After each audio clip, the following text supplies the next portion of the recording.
C'est tout à fait vrai. On revenait simplement de la chasse. Vous savez, frère Branham, dans l'histoire de... Nous avons déjà parlé de l'histoire où il est rentré. Les gens avaient rejeté le message et cela le dérangeait. Et il a dit, je vais les laisser tranquilles, ne plus prêcher et simplement me retirer comme ça. Nous nous sommes donc arrêtés à ce petit restaurant pour y manger ce matin-là. Et c'était à Dillon dans le Montana. Nous étions en route depuis l'Alberta, depuis la Colombie-Britannique pour retourner à Tucson. Et nous sommes allés dans un petit restaurant. Quelqu'un a déjà mangé dans le restaurant? C'est plus petit que ça. Ce n'était probablement pas plus grand qu'ici. C'était juste un petit endroit. Et Frère Branham aimait les choses simples. Nous y sommes allés pour manger. Vous savez, Frère Billy, j'étais endormi, alors je me suis endormi. Je me suis levé, nous sommes entrés, on s'est assis, on a pris le petit déjeuner. Et un homme est entré là, il était un peu... Frère Branham l'appelait un vrai homme, vous savez. Il est arrivé là, il s'est assis et a éternué très fort. Atchoum! Frère Branham a dit, ça c'est un vrai homme. J'ai dit, non, il ne l'est pas. Il a dit, oui, il est. Il a dit, Billy, je vais te montrer quelque chose. Et nous avons parlé de ce clochard. Et c'était le beau-frère de papa. C'était juste un clochard. Et il ne servait pas le Seigneur Jésus-Christ. Juste dans ce genre de vie difficile, mais un homme bien. Et puis papa a dit qu'il ressemblait à Fletcher. J'ai dit oui, il ressemble à Fletcher, il ressemble à toi et à l'autre homme qui était entré. Alors on a parlé ainsi, on est rentré et je me suis endormi après avoir mangé cette ouïe crêpe. Maintenant, et comme Billy et moi avons commencé à descendre la route, vous voyez, avant de commencer à descendre la route, Billy s'est rendormi et il a dit, je te donnerai un signe éternel. J'avais décidé, je me suis rendormi, il m'a réveillé dans le camion et il s'est arrêté. Il m'a dit, Billy, tu sais de quoi on parlait au restaurant? J'ai dit oui, monsieur. Il m'a dit, je crois que tu as raison.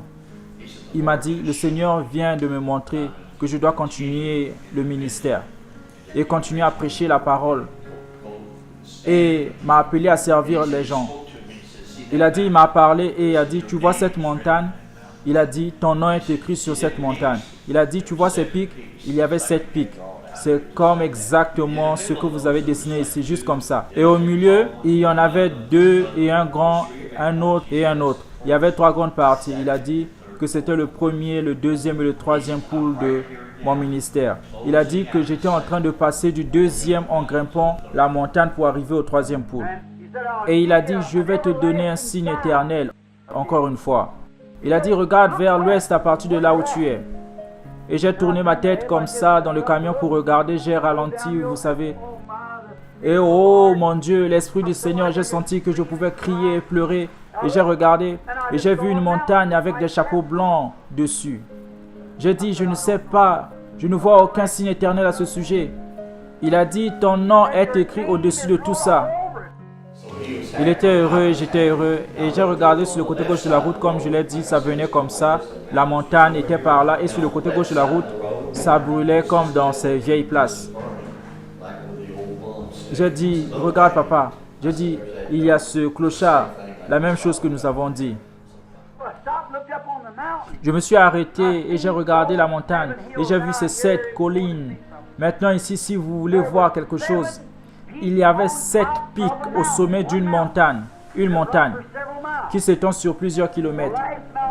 La dernière montagne, avant que vous n'alliez dans l'autre pays, il n'y a plus de montagne après cela. Elle courait d'est en ouest.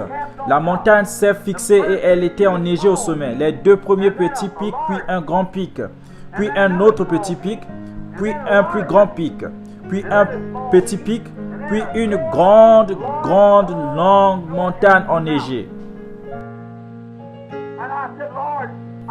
J'ai dit, Seigneur, je ne comprends pas ce que cela signifie. Il a dit, combien de sommets y a-t-il? J'ai dit, il y en a 7. Combien de lettres y a-t-il dans ton nom? B-R-A-N-H-A-M. M-A-R-R-I-O-N. B-R-A-N-H-A-M. Il a dit que Dieu lui a parlé à ce moment-là. Il a dit que ce serait un signe éternel. Si jamais tu es découragé, rappelle-toi de ceci. ramène les gens à cette montagne. Donc ces gens doivent être vous. Donc nous sommes revenus à cette montagne. Que Dieu vous bénisse. Merci.